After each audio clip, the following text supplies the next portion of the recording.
Samuel Marinus Zwemer.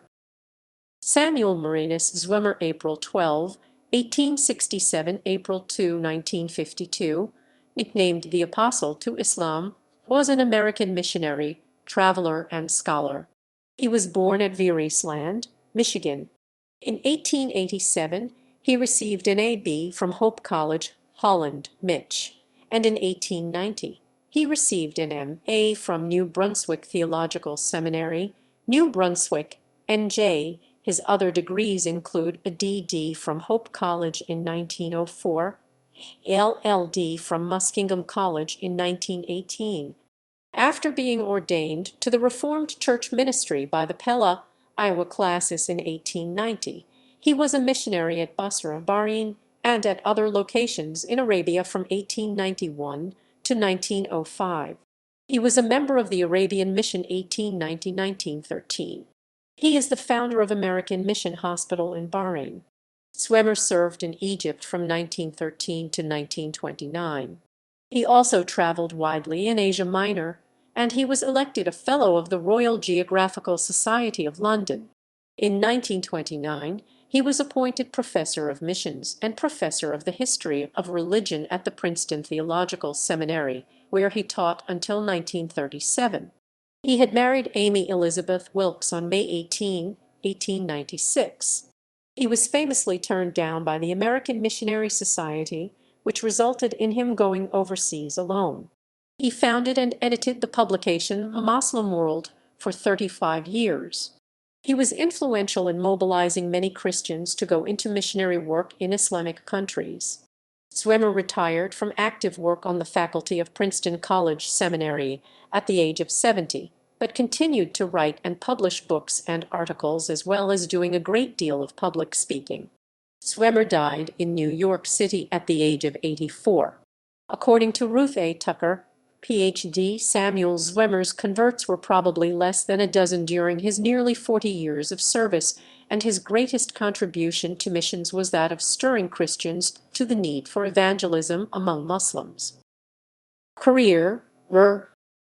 In his biography of Raymond Lull, Zwemer divided Lull's ministry threefold, and we may use the same broad categories to examine Zwemer's own ministry: evangelism, writing, and recruitment. Evangelism. In 1889, Zwemer co-founded with James Kentine at the seminary the American Arabian Mission. Zwemer saw his first milestone in his ministry as leaving for Arabia in 1890 to work directly with the Muslim community.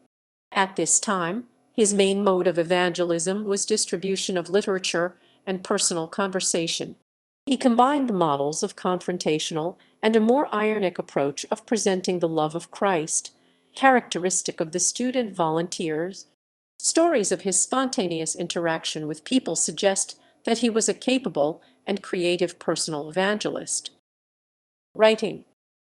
In the tradition of Lull, Zwemer left behind a mighty highway of print, almost a book a year in English, for over half a century.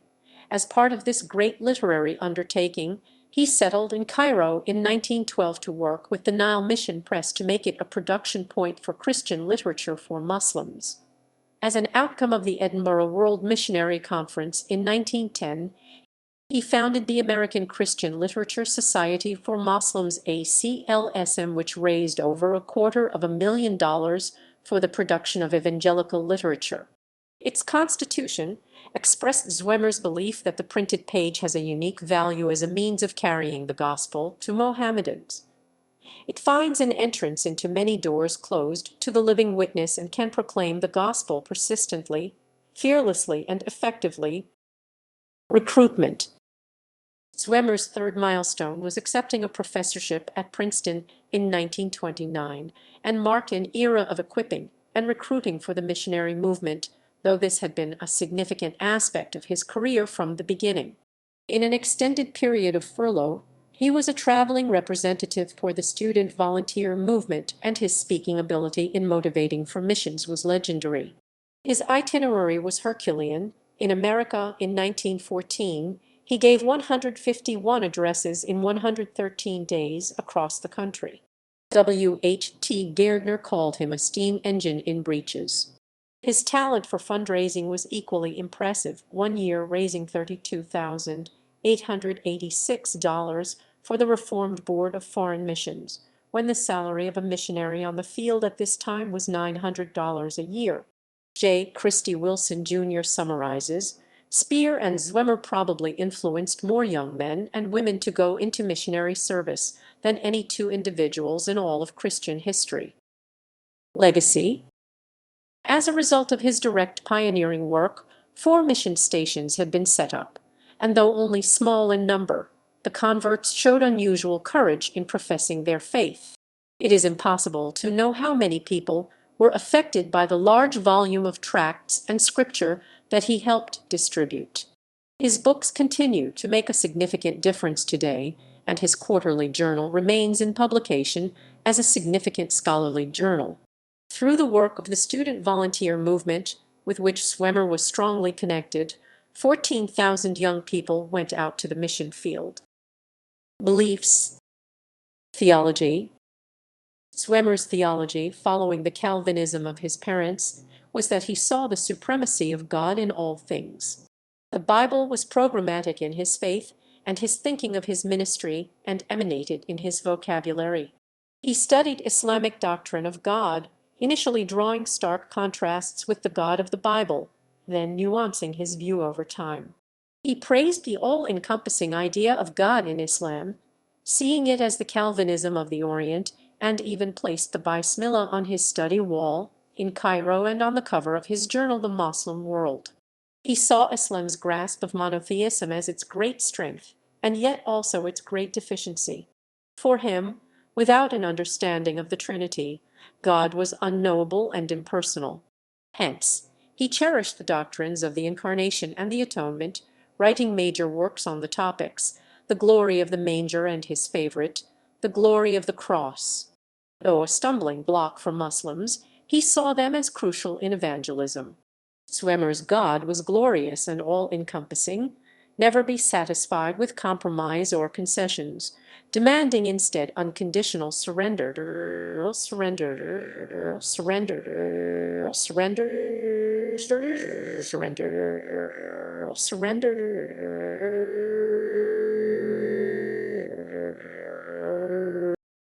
Missiology. Zwemer's all-encompassing vision of God was the driving force of his missiology. The chief end of missions is not the salvation of men. His confidence of the victory of the gospel in the Middle East was equally unshakable. Still, this missiology of victory is fundamentally shaped by the cross. Christ is a conqueror whose victories have always been won through loss and humiliation and suffering.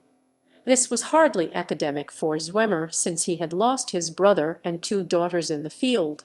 Dr. Lyle Vander Werf describes Zwemer's missiological approach as Christocentric anthropological, that is, the gospel message is the greatest need of the Muslim, as opposed to Western civilization or philanthropic programs of education. Zwemer summarizes his theology of mission with God's sovereignty as basis, God's glory as goal, and God's will as motive. The missionary enterprise today can face the most difficult of all missionary tasks, the evangelization of the Moslem world. Ecclesiology. For Zwemer, the church was precious because it was indeed the church of God, which he purchased with his own blood. His view on denominations was ecumenical and generous and far from the parochial tendency occasionally demonstrated in the Reformed tradition. The Arabian board he set up was expressly undenominational. He is able to praise Popes Gregory Roman VII and Innocent Roman III. He longed for the day Oriental Orthodox churches would join in with Muslim evangelism. His opening editorial for the Moslem World stated that it aimed to represent no faction or fraction of the church, but to be broad in the best sense of the word. His slogan was, "In essentials it seeks unity, in non-essentials liberty, and in all things charity." Yet he was clear and precise about what the essentials were. Such desire for ecumenism was fed by his all-pervasive passion for mission to Islam. The issues at stake are too vital and the urgency too great for anything but united front. Works. Besides editing The Moslem World, a quarterly scholarly periodical 37 vols. 1911-47, and the Quarterly Review London. He wrote the following books: Arabia, the Cradle of Islam 1900, Topsy-Turvy Land 1902, with his wife Mrs. Amy E. Zwemer, Raymond Lull 1902, Moslem Doctrine of God 1906, The Mohammedan World of Today 1906, Islam, A Challenge to Faith, Studies on the Mohammedan Religion and the Needs and Opportunities of the Mohammedan World 1907, 07, 07, 07, 07, 07, 07, 07, 07, 07, 07, 07, 07. Our Moslem Sisters, A Cry of Need from Lands of Darkness, interpreted by those who heard it, 1907, edited with Annie Van Sommer. The Moslem World 1908, The Nearer and Farther East, Outline Studies of Moslem Lands and of Siam, Burma, and Korea 1908, with Arthur Judson Brown. The Unoccupied Mission Fields 1910, Islam and Missions, being papers read at the Second Missionary Conference on behalf of the Mohammedan world at Lucknow, January 23-28, 1911. The Moslem Christ 1911, The Unoccupied Mission Fields of Africa and Asia 1911, Daylight in the Harem, A New Era for Moslem Women 1911, papers on present-day reform movements, conditions and methods of work among Moslem women read at the Lucknow Conference, Zigzag Journeys in the Camel Country 1912, Childhood in the Moslem World 1915, Mohammed or Christ, An Account of the Rapid Spread of Islam in all parts of the globe, the methods employed to obtain proselytes, its immense press, its strongholds, and suggested means to be adopted to counteract the evil 1916. The Disintegration of Islam 1916, Student Lectures on Missions at Princeton T.S.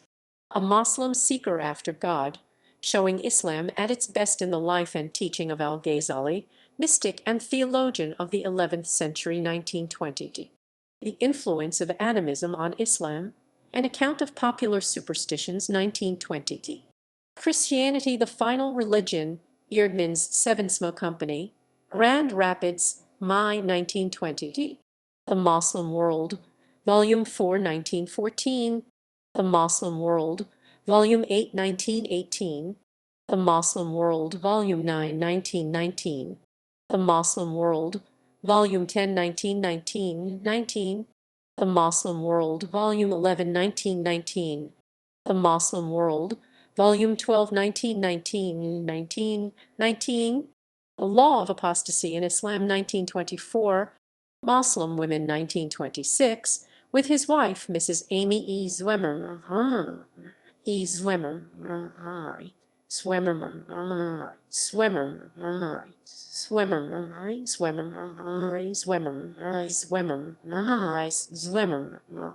The Glory of the Cross 1928, Across the World of Islam 1929. The Exalted Name of Christ 1932, translated from Arabic by Oscar Hermansen and Gustav Albert, assisted by Abdu Vali Akhand. Thinking Missions with Christ 1934, Taking Hold of God, Studies on the Nature, Need and Power of Prayer 1936. It's Hard to be a Christian, Some Aspects of the Fight for Character in the Life of the Pilgrim 1937. The Solitary Throne, Addresses given at the Keswick Convention on the Glory and Uniqueness of the Christian Message 1937, The Golden Milestone, Reminiscences of Pioneer Days 50 Years in Arabia 1938, with James Canteen, Dynamic Christianity and the World Today 1939, Studies in Popular Islam, a collection of papers dealing with the superstitions and beliefs of the common people 1939, The Glory of the Manger, Studies on the Incarnation 1940,